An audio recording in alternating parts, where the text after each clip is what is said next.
Welcome to MVD films. நம்ம ஹீரோயினுக்கு ஒரு கண் ஆப்ரேஷன் நடக்குது. அந்த ஆப்ரேஷன் முடிஞ்ச உடனே அவங்களுக்கு 3 நாளைக்கு கண்ணு தெரியாது. 3வது நாளுக்கு அப்புறம் தான் ஸ்லோவா அவங்களோட பார்வை ரீகெயின் ஆகும் அப்படின்னு அந்த டாக்டரும் சொல்றாரு. நம்ம ஹீரோயின் கல்யாணம் பண்ணியிருக்கிறது பார்த்தீங்கன்னா அந்த ஊர்லயே ஃபேமஸான ஒரு சர்ஜனை. ரொம்ப ஃபேமஸான டாக்டர் அப்படிங்கிறதால அவர் அடிக்கடி வெளியூருக்கு டிராவல் பண்ணிட்டே இருப்பாரு. இந்த முறையும் அப்படிதான் ஒரு தவிர்க்க முடியாத காரணத்துக்காக வெளியூர்ல நடக்கிற ஒரு செமினாருக்கு அவர் போக வேண்டியது இருக்கு. ஸோ இவங்களை பார்த்துக்கிறதுக்கு வீட்டோடையே ஒரு மெய்டு இருக்காங்க. அவங்க பேர் மே. கிளம்புறதுக்கு முன்னாடி டாக்டர் அவங்க லோன்லியா ஃபீல் பண்றதை மறக்கிறதுக்காக கொஞ்ச நேரம் கேம் எல்லாம் விளையாடுறாரு. இப்போ டாக்டர் கிளம்புற நேரம் வருது. அவரோட செல்போன் சார்ஜ் போடாததால ஒய்ஃபோட செல்போனை எடுத்துட்டு அவர் கிளம்பி போறாரு. அதே சமயத்தில் அந்த மெய்டு மேக்கு ஆஸ்துமா ப்ராப்ளம் இருக்கிறதால நான் டவுனுக்கு போய் தேவையான மாத்திரைகளை வாங்கிட்டு வந்துடுறேன் அப்படின்னு நம்ம ஹீரோயின் கிட்ட பர்மிஷன் வாங்கிட்டு அங்கிருந்து கிளம்புறாங்க. மேக்கு ஒரு பாய் ஃப்ரெண்ட் இருக்கான். அவன் போலீஸ் டிபார்ட்மெண்ட்ல ஒர்க் பண்ணிட்டு இருக்கான். 2 பேரும் ஏதோ ஒரு கச்சேரிக்கு போறதுக்காக டிக்கெட்டை கொண்டு வந்து நீட்டுறான். இப்பெல்லாம் முடியாது, ஓனர் வந்ததுக்கு அப்புறமா பார்க்கலாம், அதுக்கு முன்னாடி இந்த போட்டோஸ் எல்லாம் டெவலப் பண்ணி கொண்டு வா அப்படின்னு அவன் கையில ஒரு பிலிம் ரோலை கொடுக்குறா. அவனும் ஏமாற்றமா அதை வாங்கிட்டு போறான். வீட்டுக்குள்ள யாருமே இல்லாததால போர் அடிச்ச நம்ம ஹீரோயின் இப்ப வீட்டுக்கு வெளியே ஒரு டேபிள்ல உட்காந்துட்டு அவங்க பெட்டு கூட விளையாண்டுட்டு இருக்காங்க. அது ரொம்ப குறும்புக்கார நாய் போல இருக்கு. அவுத்து விட்ட உடனே வெளியே ஓட பாக்குது. நல்ல வேளையா அங்க வந்த ஒருத்தர் அந்த நாயை பிடிச்சிட்டு வந்து அதோட கேபின்ல கட்டி வைக்கிறாரு. அப்பதான் தன்னை ராபின் அப்படின்னு அறிமுகப்படுத்திக்கிறாரு. நம்ம ஹீரோயினோட ஹஸ்பண்ட் டாக்டர் ஜாக்கும் ராபினும் ஸ்கூல்ல இருந்து ஒன்னா படிச்சவங்க. எல்லாத்துக்கும் மேல ராபினோட ஒய்ஃபுக்கு ஹார்ட் ப்ராப்ளம் வர இவரு தான் ஆப்ரேஷன் பண்ணி அவங்களுக்கு சரி பண்ணியிருப்பாங்க. ஜஸ்ட் அவருக்கு ஒரு தேங்க்ஸ் சொல்றதுக்காக சில ஃப்ளவர்ஸோட வந்திருக்கேன், டாக்டர் இல்லையா அப்படின்னு அவன் கேட்கவும் அவர் வெளியூர் போயிருக்கிற விஷயத்த நம்ம ஹீரோயினும் யதார்த்தமா சொல்றாங்க. ஹஸ்பண்டோட ஃப்ரெண்டு தானே அப்படிங்கிற அந்த ஒரு நம்பிக்கையில. ஏன்னா வந்தவன் பேசினது அப்படி இருந்துச்சு, சும்மா நாக்கில் தேன் தடவிட்டு பேசுற மாதிரி பேசியிருக்கிறான். டாக்டர் வந்தா நான் வந்துட்டு போனதா சொல்லிருங்க அப்படின்னு சொல்லிட்டு அவன் கிளம்ப போக கொஞ்ச நேரத்திலேயே மழை வர ஆரம்பிக்குது. மருந்து வாங்கிட்டு வரதுக்கு போன அந்த மே இது வரைக்கும் வரல. இந்த மாதிரி சமயத்துல தன்னை தனியா விட்டுட்டு போயிட்டாலே அப்படிங்கிற கோபமும் அவங்களுக்கு. மழை வேற அதிகமாயிட்டே வருது. அப்பதான் கதவை யாரோ தட்டுறாங்க.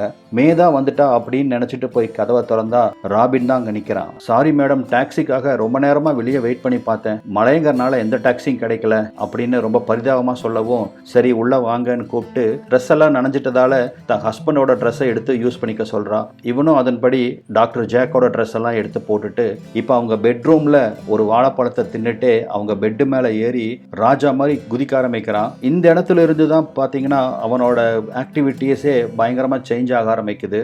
ஆரம்பத்துல பாத்தீங்கன்னா ஒன்னும் தெரியாத பூனை மாதிரி வந்தான். இப்ப பாத்தீங்கன்னா அந்த ஓராட்டா பூனைன்னு சொல்லுவாங்க கிராமத்து பக்கத்துல, வேற ஒரு விஷயத்துக்காக அந்த பூனை நைட் எல்லாம் அலைஞ்சிட்டு இருக்கும். அந்த மாதிரி இப்போ அவனோட பிஹேவியர் அப்படியே டிராஸ்டிக்கா சேஞ்ச் ஆகுது. அப்பதான் ஹீரோயினும் உன்னை பத்தி சொல்லு அப்படின்னு கேட்கவும் எனக்கு என் ஒய்ஃப்னா உயிர், அவங்கள ரொம்ப பிடிக்கும். ஒரு தடவை திடீர்னு அவங்களுக்கு ஹார்ட் அட்டாக் வர டாக்டர் ஜாக்கு மட்டும் கரெக்டான டைமுக்கு அவங்களுக்கு ட்ரீட்மெண்ட் கொடுக்கலன்னா இந்நேரம் என் ஒய்ஃபை நான் இழந்திருப்பேன் அப்படின்னு முகத்துல சந்தோஷத்தோட பேசிட்டு இருக்கான். பேசிட்டு இருக்கவே திடீர்னு பாத்தீங்கன்னா அவன் முகம் மாறுது, அவன் வாய்ஸ் மாறுது. நான் ஒரு பிரிண்டிங் பிரஸ்ல ஒர்க் பண்ணிட்டு இருக்கேன். எப்பவுமே என் கையில நகத்துல எல்லாம் இன்கு ஒட்டி இருக்கும். இதை காரணம் காட்டி என் பொண்டாட்டி என்னை பக்கத்திலேயே விடமாட்டேன்ட்டா அப்படின்னு அவன் பேச ஆரம்பிக்கவும் என்னதான் அவனோட ஃபேஸ் ரியாக்ஷனை நம்ம ஹீரோயினால பார்க்க முடியாட்டினாலும் அவன் வாய்ஸ்ல இருக்கிற அந்த திடீர் சேஞ்சை பார்த்து கொஞ்சம் ஷாக் ஆகுறாங்க. இதை தெரிஞ்சுக்கிட்ட ராபினும் ஏதோ உணர்ச்சி வசப்பட்டு பேசிட்டேன், நான் கிளம்புறேன் அப்படின்னு சொல்லிட்டு வெளியே போற மாதிரி போயிட்டு உள்ளுக்குள்ள வந்து ஒரு இடத்துல ஒளிஞ்சுக்கிறான். அது நம்ம ஹீரோயினுக்கு தெரியாது. போயிட்டான்னு நினைச்சிட்டு கதவை தாள் போட்டுட்டு குளிக்க போலான்னு சொல்லி நம்ம ஹீரோயின் பாத்ரூம்குள்ள வராங்க. இருந்தாலும் நம்ம ஹீரோயினுக்கு ஒரு ஸ்ட்ரேஞ்ச் ஃபீலிங் இருக்கத்தான் செய்யுது. யாரோ வீட்டுக்குள்ள தன்னை தொடர்ந்து கண்காணிச்சிட்டு இருக்கிற மாதிரியான ஃபீலிங் அது. பட் ராபின் தான் வெளியே போயிட்டானே, கதவு வேற தாள் போட்டிருக்கு அப்படிங்கிற அந்த நம்பிக்கையில இவங்க குளிக்க போறாங்க. என்னதான் தெரிஞ்ச பாத்ரூமா இருந்தாலும் தட்டு தடுமாறி ஒவ்வொரு செயலையும் உள்ளுக்குள்ள செய்ய வேண்டியது இருக்கு. குளிக்க ஆரம்பிக்கிறாங்க. அப்பதான் அவங்களுக்கு தன்னை யாரோ பக்கத்துல நெருங்கி வர மாதிரி ஒரு ஃபீலிங் வருது.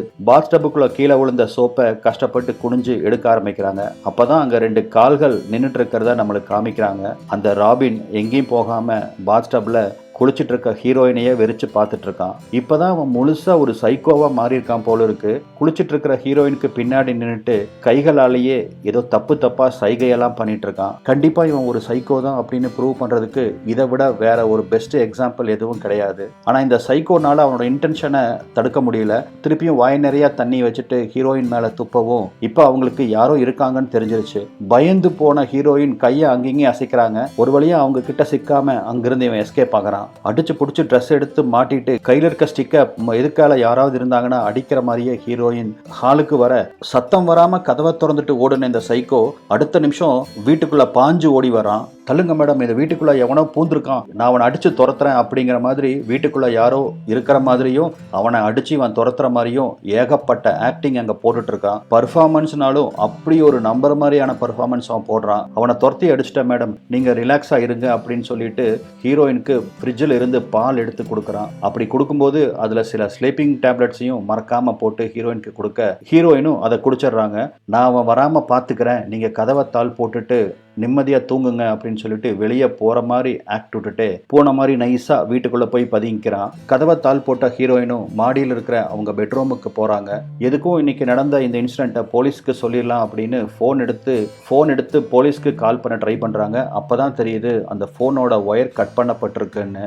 அந்த வேலையை யார் பார்த்துருப்பா அப்படின்னு நமக்கு தெரியும். இதுக்குள்ள அவன் கொடுத்த மாத்திரை வேலை செய்ய நம்ம ஹீரோயின் அப்படியே பெட்டில் மல்லாந்து படுத்துறாங்க. காலையில கண்ணு முழிச்சு பார்த்தா ஹீரோயினுக்கு எதிர உட்காந்து அவன் சாப்பிட்டுட்டு இருக்கிறான். வலுக்கட்டாயமா தூங்கி எந்திரிச்ச ஹீரோயினை கீழே கூட்டிட்டு வந்து டைனிங் டேபிள்ல உட்கார வச்சு தான் சமைச்சதை சாப்பிட சொல்லி ஆஃபர் பண்றான். ஒவ்வொரு தடவையும் வெளியே போகும்போது கதவை தாள் போட்டு எப்படி இவன் உள்ள வர்றான் அப்படிங்கிற சந்தேகம் இப்ப ஹீரோயினுக்கு பலமா வர ஆரம்பிக்க போலீஸ்க்கு ஃபோன் பண்ணணும் அப்படின்னு அவங்க சொல்றாங்க.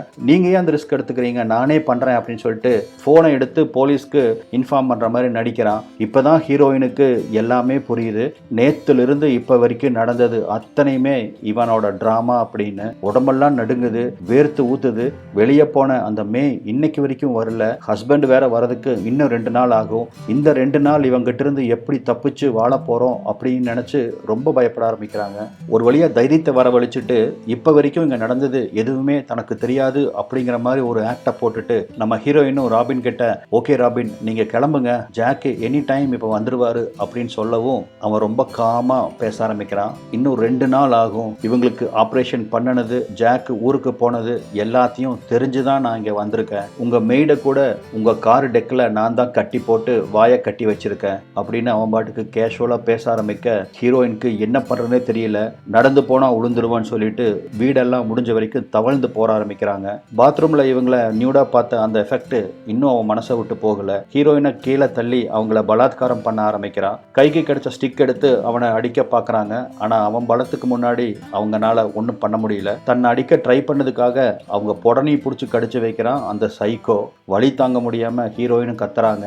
இப்ப டைனிங் டேபிள்ல அவங்கள இழுத்து கொண்டு வந்து உட்கார வைக்கிறான். அவங்களுக்கு பசி இல்லைன்னு சொல்லி கூட தான் தயாரிச்ச ஸ்டெக் அப்படின்னு சொல்லி அந்த மாமிசத்தை அவங்க முன்னாடி கொண்டு வந்து வைக்கிறான். வேற வழி இல்லாம அவனுக்கு பயந்து ஹீரோயினும் அதை சாப்பிட ஆரம்பிக்க கொஞ்ச நேரம் சாப்பிட்டு இருக்க ஹீரோயினை ஒரு புன்முறுவலோடய பார்த்துட்டு இருந்த அந்த சைக்கோவும், இப்ப நீங்க சாப்பிட்ற கறி என்ன கறி தெரியுமா, ரொம்ப ஸ்பெஷலானது, உங்களுக்கு ரொம்ப பிடிச்சதும் கூட, உங்க வீட்டு நாய் கறி தான் அப்படின்னு சொல்லவும் ஹீரோயினுக்கு கொமட்டிட்டு வருது. ஆனா டேபிளை விட்டு அவங்க எந்திரிச்சு போனா அவங்கள கொன்னுருவேன் அப்படின்னு மிரட்டி மிச்சம் இருக்கிற அந்த மாமிசத்தையும் சாப்பிட வைக்கிறான். என்ன பண்ணி இவங்கிட்ட இருந்து தப்பிக்கிறது அப்படின்னு புரியாம ஹீரோயினும் அழுக ஆரம்பிக்கிறாங்க. ஒரு வழியா அவங்ககிட்ட இருந்து மேனேஜ் பண்ணி பாத்ரூம்குள்ள வந்து அத்தனையும் வாந்தி எடுக்கிறாங்க. தன்னோட சூழ்நிலையை நினைச்சு பயங்கர கோபம் வருது.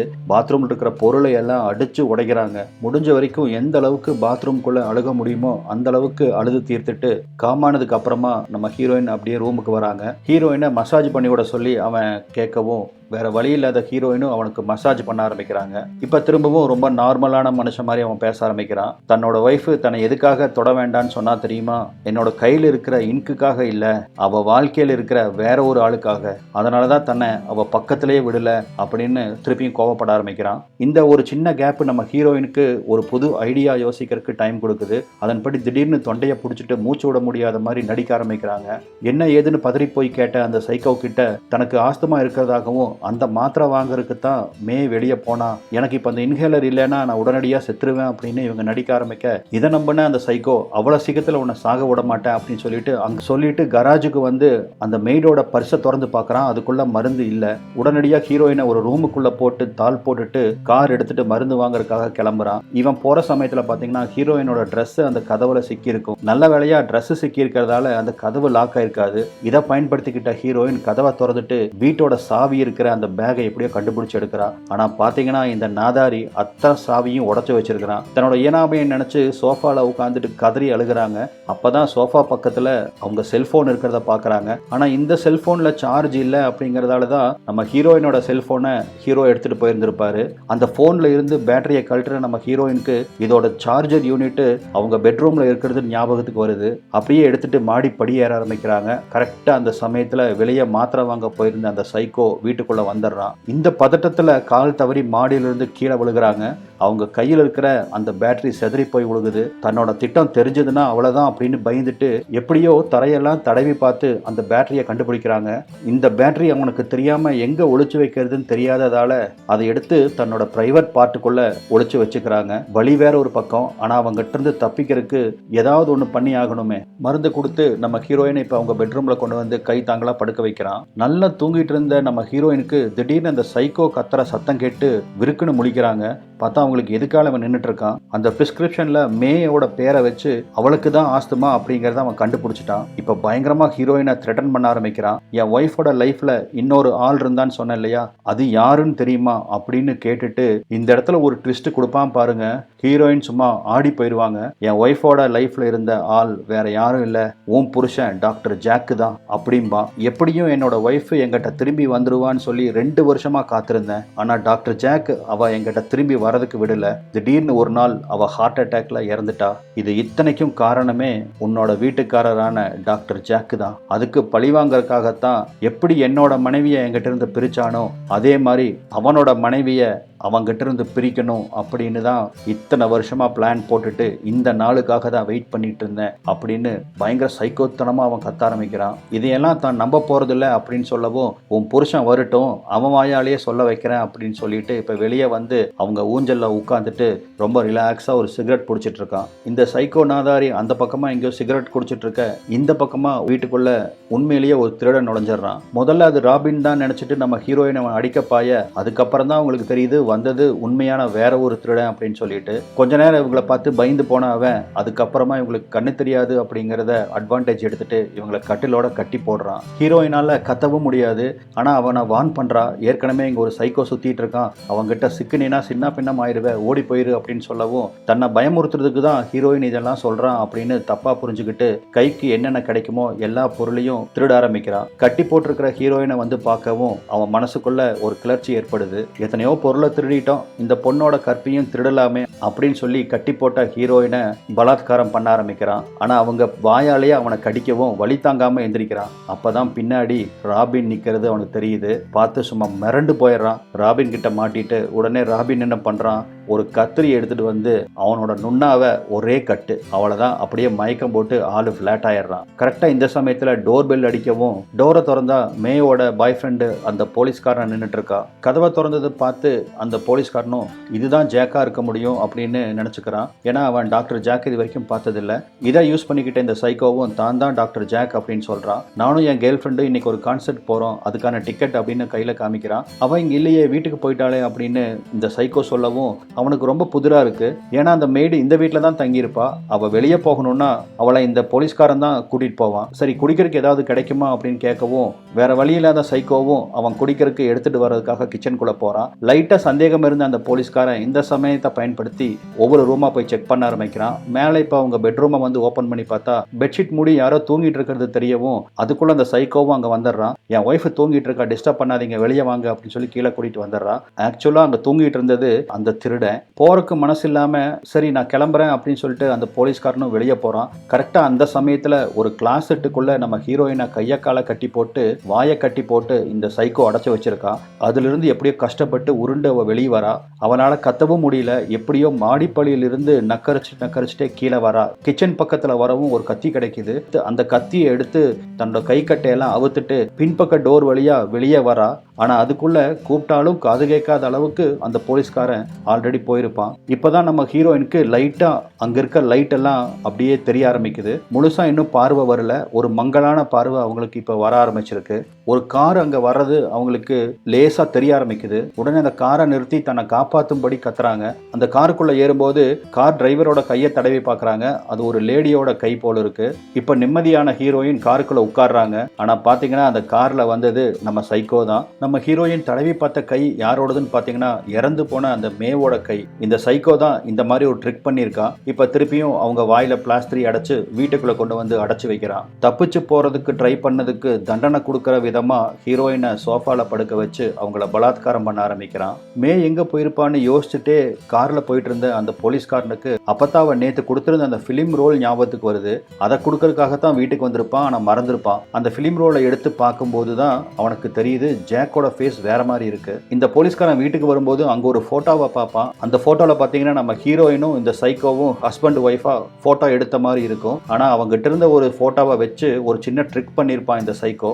இப்ப அவங்க கிட்ட இருக்கிற இந்த போட்டோஸை வச்சு வீட்டுல இருக்கிறது வேற யாரோ ஒருத்தன், அங்க ஏதோ மர்மமா நடந்துட்டு இருக்குது அப்படின்னு புரிஞ்சுக்கிட்டவன் காரை வேகமா திருப்பிட்டு இப்ப ஹீரோயினோட வீட்டுக்குள்ள வரான். ஹீரோயின் பாத் டப்புக்குள்ள உட்கார்ந்துருக்கா. நீங்க கவலைப்படாதீங்க மேடம், இங்க என்ன நடக்குதுங்கிறத நான் கண்டுபிடிச்சிட்டேன், எங்க அந்த வில்லன் அப்படின்னு அவன் கேட்டுட்டு இருக்கிற அந்த சமயத்திலேயே பின்னாடி இருந்து அந்த சைக்கோ அந்த போலீஸ்காரனை அட்டாக் பண்ணி ஒரே அடி அடிச்சு அவனை அங்கேயே கொன்னும் போட்டுறான். ஹீரோயினை தூக்கிட்டு சோஃபால கொண்டு வந்து படுக்க வச்சு திருப்பியும் அவளை பலாத்காரம் பண்ண ஆரம்பிக்கிறான். ஹீரோயினுக்கு தான் இப்ப கொஞ்சம் கொஞ்சமா பார்வை வர ஆரம்பிச்சிருச்சு இல்லையா, அதனால சோஃபாக்கு அந்த பக்கமா அவளோட கன்னை பாக்குறா. பலாத்காரம் பண்ணிட்டு இருக்க இந்த சைக்கோக்கு அவ கோஆபரேட் பண்ற மாதிரியே நடிச்சிட்டு அந்த கன் எடுக்கிறதுக்காக கையை பக்கத்துல கொண்டு போறான். கரெக்டா அந்த சமயத்துல வீட்டு கதவை திறந்துட்டு டாக்டர் ஜாக் வந்துடுறான். ரெண்டு பேர்த்தையும் இந்த கோலத்துல பார்த்து டாக்டர் ஷாக்காக இதை பயன்படுத்திக்கிட்ட இந்த சைக்கோ டாக்டர் ஒய்ஃபுக்கும் தனக்கும் ரொம்ப நாளா ஒரு இல்லீகல் அஃபேர் இருக்கிற மாதிரி காமிக்க ஆரம்பிக்கிறான். நடந்தது எல்லாத்தையும் டாக்டர் கிட்ட சொல்றதுக்கு ஹீரோயின் எவ்வளவோ ட்ரை பண்றான். ஆனா அந்த ஆள் அதை நம்புற மாதிரி இல்ல.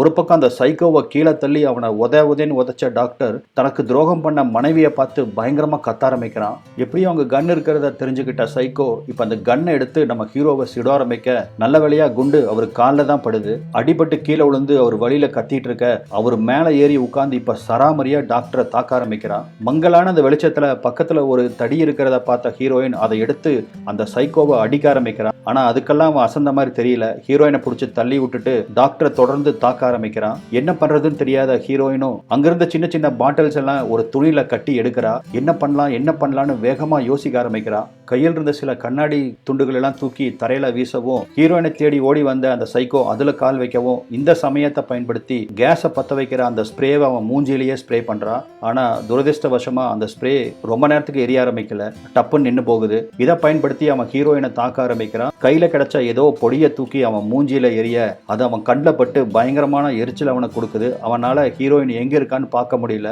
ஹீரோயின் ஒரு இடத்துல போய் ஒளிஞ்சுக்கிறாங்க. இந்த சமயத்துல நம்ம ஹீரோயினுக்கு பார்வை முழுசா வந்துருச்சு. அவங்கனால இப்ப எல்லாத்தையுமே தெளிவா பார்க்க முடியுது. பக்கத்துல இருக்க ஒரு பூ ஜாடி எடுத்து வச்சுக்கிறாங்க. ஹீரோயினுக்கு தான் கண்ணு தெரியாதே அப்படின்னு ரொம்ப கேஷுவலா அவங்கள அடிக்க பக்கத்துல வர அந்த பூஜாடியிலேயே சைக்கோவோட மண்டையிலேயே இறக்குறாங்க. இதை கொஞ்சமும் எதிர்பார்க்காத அவன் அப்படியே கொலாப்ஸ் ஆகி கீழே விழுகிறான். ஃப்ரிட்ஜில் இருக்கிற ஒரு பீர் டின்னை எடுத்துட்டு போய் மைக்ரோவேவ்ல வச்சு ஆன் பண்ணி விடுறாங்க. இவன் ஹீரோயினை துரத்தி பிடிக்க வரவும் வெளியே வந்து கதவை சாத்திக்கிறாங்க. இப்போ அந்த சைக்கோ சமையல் ரூமுக்குள்ள மாட்டிக்கிறான். மைக்ரோவேவ் கொஞ்ச நேரத்துல சூடாகி அப்படியே எக்ஸ்ப்ளோட் ஆகுது. அவன் முகமெல்லாம் செதஞ்சு போகுது. ஆனா அந்த நாதாரி இப்பவும் சாகல. வெறி கொண்டு ஹீரோயினை தாக்க வர கையில் இருக்கிற இன்னொரு ஸ்டிக் எடுத்து வேற வழி இல்லாம அவனை ஒரே குத்தி ஹீரோயின் கொன்னறா. அப்படியே மெதுவா முட்டி போட்டுட்டே பக்கத்துல இருக்க சோஃபால போய் ஏறி உட்கார்றா. என்னை மன்னிச்சிரு அப்படின்னு டாக்டர் அவகிட்ட மன்னிப்பு கேட்கவும் உன்னை நான் எந்த காலத்திலையும் மன்னிக்க தயாரா இல்ல, நீ எனக்கு செஞ்ச துரோகத்தால இன்னைக்கு நான் ஒரு கொலையாளியா வந்து நிக்கிறேன் அப்படின்னு அழுக ஆரம்பிக்கிறாங்க. டாக்டர் ஜாக்கு கிட்ட ஹீரோயின் ரொம்ப எமோஷனலா கத்திட்டு அழுதுட்டு இருக்கிற இந்த சமயத்துல செத்து போயிட்டான்னு நினைச்சிட்டு இருந்த அந்த சைக்கோ திருப்பி எந்திரிச்சு வரான். எத்தனை தடவை தான் இவன் சாவான்னு தெரியல. ஆனா ஹீரோயின் கிட்ட குத்துப்பட்டதுல அவனால முழு பலத்தோட ஹீரோயின் கூட சண்டை போட முடியல. இப்ப அந்த குச்சியை எடுத்து எத்தனை அடி அடிச்சாங்கன்னு ஹீரோயின்கே தெரியல. அவனை நாஸ்தி பண்ணி கண்டம் பண்ணிடுறாங்க. இப்ப சில வாரம் கழிச்சு காமிக்கிறாங்க. டாக்டர் ஜாக்கு கிட்ட இருந்து பிரிஞ்ச நம்ம ஹீரோயின் இப்ப இண்டிபெண்டன்ட் உமனா நடந்து போயிட்டு இருக்காங்க. இதோட இந்த படமும் முடியுது. நம்ம சேனலை சப்ஸ்கிரைப் பண்ணாமல் பார்த்துட்டு இருக்க நண்பர்கள் சப்ஸ்கிரைப் பண்ணிக்கோங்க. அப்படியே இந்த வீடியோக்கு ஒரு லைக்கும் போட்டுட்டு பார்க்க ஆரம்பிங்க. நீங்கள் போடுற லைக்கு தான் எனக்கு இந்த மாதிரியான தரமான படங்களை கொண்டு வரதுக்கு மோட்டிவேஷனலாக அமையும். இந்த படத்தை பொறுமையாக முழுமையாக இது வரைக்கும் பார்த்த அத்தனை நண்பர்களுக்கும் ஒரு மிகப்பெரிய நன்றி. நம்ம மீண்டும் வேற ஒரு பதிவில் சந்திக்கலாம்.